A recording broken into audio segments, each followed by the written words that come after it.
Doctor আপা, আমার period miss হতে এখনো 1 সপ্তাহ বাকি, কিন্তু আমি সবকিছুতে খুব কড়া গন্ধ পাচ্ছি। চায়ের গন্ধে বমি আসছে। এটা কি সম্ভব যে আমি এই তৃতীয় সপ্তাহেই কিছু অনুভব করছি?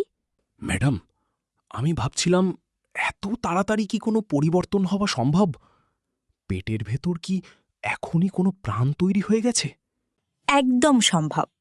মমিতা, আপনার পেটের ভেতরে এখন একটি মহাজাগতিক যুদ্ধ শেষ হয়েছে। লক্ষ লক্ষ শুক্রাণুর মধ্যে মাত্র একটি বিজয়ী হয়ে তৈরি করেছে একটি ছোট্ট প্রাণ। 3 সপ্তাহের এই যাত্রায় আপনার অনাগত শিশু এখন লবণের দানার চেয়েও ছোট, কিন্তু সে তার অস্তিত্ব জানান দিচ্ছে। লবণের দানার মতো ছোট? ও কি এখন জ্যান্ত? শুধু জ্যান্তই নয়, ওর ডিএনএ এখনই ঠিক করে দিয়েছে ও ছেলে হবে না মেয়ে, ওর চোখের রং কি হবে, সবকিছু। আজকের এই ভিডিওতে আমরা প্রাণের এই অলৌকিক শুরু নিয়ে বিস্তারিত জানব। চলুন শুরু করা যাক। ডাক্তার আপা, ওভিউলেশন তো গত সপ্তাহে হলো। এই সপ্তাহে আসলে ভেতরে কি ম্যাজিক ঘটছে? এই সপ্তাহে ফ্যালোপিয়ান টিউবে শুক্রাণু আর ডিম্বাণুর মিলন ঘটে তৈরি হয়েছে একটি জাইগোট। এতে আছে 46টি ক্রোমোজোম। এটি খুব দ্রুত বিভাজিত হতে হতে জরায়ুর দিকে নামছে। এই অবস্থাকে আমরা বলি ব্লাস্টোসিস্ট। আমি যে গন্ধের কথা বলছিলাম, সেটার সাথে এর সম্পর্ক কি? যখনই এই নিষিক্তকরণ ঘটে, আপনার শরীরে এইচসিজি বা হিউম্যান কোরিয়নিক গোনাডোট্রোপিন হরমোন তৈরি হতে শুরু করে।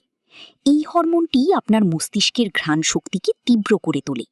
এটাকে আমরা বলি হাইটেন্ড সেন্স অফ স্মেল। এটি গর্ভাবস্থার একদম প্রাথমিক একটি সংকেত। আমার খুব ক্লান্ত লাগছে ডাক্তার আপা। মনে হচ্ছে সারা দিন শুধু শুয়ে থাকি, আর পেটের নিচে মাঝে মাঝে হালকা একটা টান লাগছে। এটা কি ভয়ের কিছু? একদম ভয় পাবেন না। আপনার শরীরের ভেতরে এখন আস্ত একটা নতুন জগৎ তৈরি হচ্ছে। কোষগুলো খুব দ্রুত বিভাজিত হচ্ছে, যাকে আমরা মাইটোসিস বলি। এই প্রচণ্ড কর্মযজ্ঞের কারণে আপনার শরীর দ্রুত শক্তি খরচ করছে, তাই ক্লান্তি আসাটা স্বাভাবিক। আমি কিভাবে ওকে এই সময় সাপোর্ট করতে পারি? ও মাঝে মধ্যে খুব খিটখিটে হয়ে যাচ্ছে। রাহুল, মনে রাখবেন, ওর শরীরে এখন হরমোনের জোয়ার চলছে। ও যদি কোনো গন্ধে অস্বস্তি বোধ করে, সেই জিনিসগুলো ওর সামনে থেকে সরিয়ে রাখুন। ওর মেজাজ খারাপ হলে সেটা ব্যক্তিগতভাবে নেবেন না। আপনার একটু বাড়তি আদর আর মানসিক শান্তি ওর এই ব্লাস্টোসিস্টের বেড়ে ওঠার জন্য খুব জরুরি। খাবারের তালিকায় কি কোনো পরিবর্তন আনতে হবে? এখন থেকে আয়রন, ক্যালসিয়াম এবং প্রোটিন সমৃদ্ধ খাবার বাড়াতে হবে। 1. ক্যালসিয়ামের জন্য দুধ, পনির এবং দই। 2. আয়রনের জন্য ডালিম, কলা বা সবুজ শাকসবজি। 3. প্রচুর পানি পান করতে হবে। আমি কি এখন প্রেগন্যান্সি টেস্ট করতে পারি? মৌমিতা, পিরিয়ড মিস হওয়ার অন্তত 1-2 দিন আগে বা পরে টেস্ট করলে রেজাল্ট একদম সঠিক আসবে। তবে এখন থেকেই নিজেকে একজন মা হিসেবে যত্ন নেওয়া শুরু করুন। ক্যাফিন বা কফি খাওয়া একদম কমিয়ে দিন। ভাবতেই অবাক লাগছে রাহুল। আমার ভেতরে লবণের দানার মতো ছোট্ট একটা প্রাণ বড় হচ্ছে, যার সবকিছু এখনই ঠিক হয়ে গেছে। হ্যাঁ মৌমিতা, আমি এখন থেকে প্রতিটা মুহূর্ত তোমার আর আমাদের ওই ছোট্ট সোনার খেয়াল রাখব। গর্ভাবস্থার 3য় সপ্তাহ হল জীবনের সেই অদৃশ্য শুরু, যা আপনার পৃথিবীকে বদলে দেবে।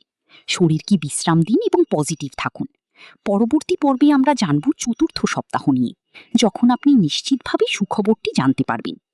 আপনার গর্ভাবস্থার প্রতিটি সপ্তাহ যেমন বিস্ময়কর, তেমনি এর সঠিক যত্ন নেওয়াটাও জরুরি। আশা করি আজকের তথ্যগুলো আপনাদের এই সুন্দর যাত্রাটিকে আরও সহজ করে তুলবে। গর্ভাবস্থার পরবর্তী সপ্তাহের আপডেট এবং নিয়মিত মেডিকেল টিপস পেতে আমাদের চ্যানেলটি এখনই সাবস্ক্রাইব করে রাখুন। ভিডিওটি ভালো লাগলে একটি লাইক দিন এবং নতুন ভিডিওর নোটিফিকেশন পেতে বেল বাটনটি প্রেস করুন।